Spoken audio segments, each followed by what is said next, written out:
ভুল করেও মানিব্যাগে এই 4টি জিনিস রাখবেন না, তা না হলে আপনার মানিব্যাগে আর কখনোই টাকা আসবে না, বরং আপনি আরো ঋণে ডুবে যাবেন। কি সেই জিনিস, সেটা জানার আগে যারা মন থেকে বিশ্বাস করেন বিপদে পড়লে রক্ষা করবেন প্রভু শ্রীরাম, তারা লাইক করে কমেন্টে জয় শ্রীরাম লিখে দিন।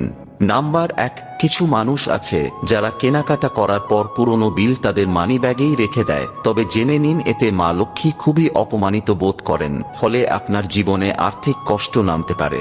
নাম্বার 2, মানিব্যাগে কখনোই ভগবানের ছবি রাখা উচিত নয়। শাস্ত্রবিদরা বলছেন মানিব্যাগে ভগবানের ছবি রাখলে ঋণের বোঝা মাথায় চেপে যায়। নাম্বার 3, মানিব্যাগে কখনোই কোনো প্রকার চাবিকাঠি রাখা উচিত নয়, এর ফলে জীবনে অর্থনৈতিক কষ্ট ও দারিদ্রতা নেমে আসবে।